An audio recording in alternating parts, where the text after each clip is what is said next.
On en vient maintenant à notre page trésor en France et on part à la découverte des chemins de randonnée du parc naturel régional du Morvan. Ça, on vient d'en parler. On va maintenant partir en Normandie avec vous, Valérie Hurtel, avec notre rubrique Une idée pour la France. Vous nous emmenez aujourd'hui à Pont-de-l'Arche. Bonjour Valérie. Bonjour Julien. Où un habitant a eu une idée assez étonnante pour permettre à sa commune de faire de sacrées économies. Exactement. Il a mis au point une application qui permet de moduler l'éclairage public. Isabelle Bechler et Mathieu Drejoux l'ont rencontré.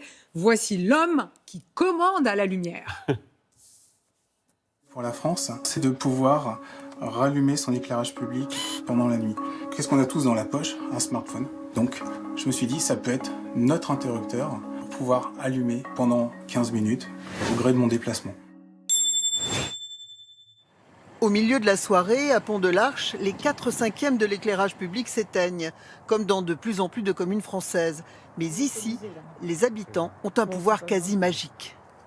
Si j'ai des amis, par exemple, qui veulent repartir vers 1h du matin, je dis « Attendez, j'allume la rue ». « Mais quoi, t'allumes ta rue ?» Mais je dis « Oui, attendez, vous allez voir, j'appuie ».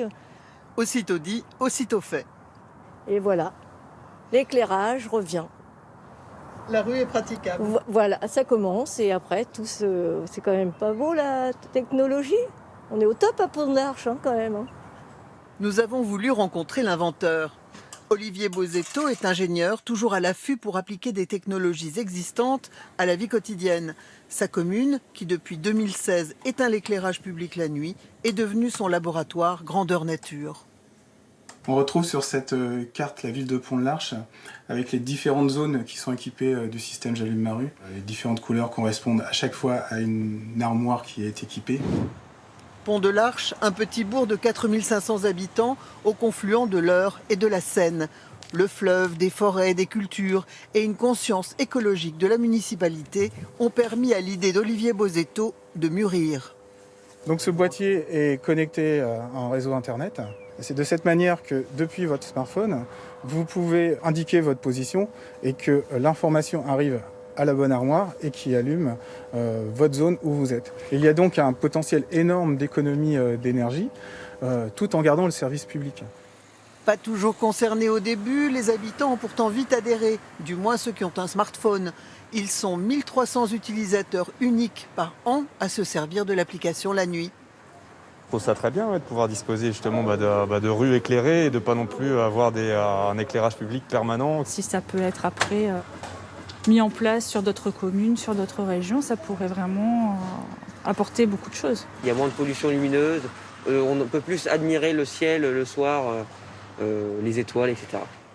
Tous les habitants ne sont peut-être pas aussi poètes, mais ils trouvent leur intérêt dans l'application, en termes de sécurité surtout, d'autant que les frais électriques de la commune ont baissé dès la première année. C'est entre 6 et 7 000 euros d'économie par an qu'on effectue sur l'éclairage public. Donc c'est un vrai gain pour la collectivité. Ça nous permet de faire autre chose et notamment des actions en direction de l'environnement. Une interface sans complication pour un investissement minime. La lune peut régner sans partage et les chouettes sont heureuses. Étonnant quand même, cette application. On peut malin, allumer et ouais. éteindre la lumière municipale. Alors il y a beaucoup de communes qui éteignent ainsi la lumière, Valérie ? Oui, il y en a de plus en plus et c'est plutôt une bonne nouvelle. Et c'est une petite commune près de Bordeaux, le Taillan-Médoc, qui a montré l'exemple il y a 5 ans. Aujourd'hui, des dizaines de villes plongent dans le noir, alors souvent entre 1h et 5h du matin, donc au cœur de la nuit. Pas trop tôt quand même. Non, quand il y a le moins d'activité. Bon, l'avantage, on l'a vu, ça allège à peu près de 30% la facture d'électricité. Et vous saviez peut-être, Julien, que dormir dans le noir, c'est bon pour la santé. Ah non, je ne savais pas du tout. Ben si, c'est mieux parce que ça permet de fabriquer de la mélatonine qui nous aide à bien dormir et à un bon sommeil. Eh bien, ça booste nos défenses immunitaires.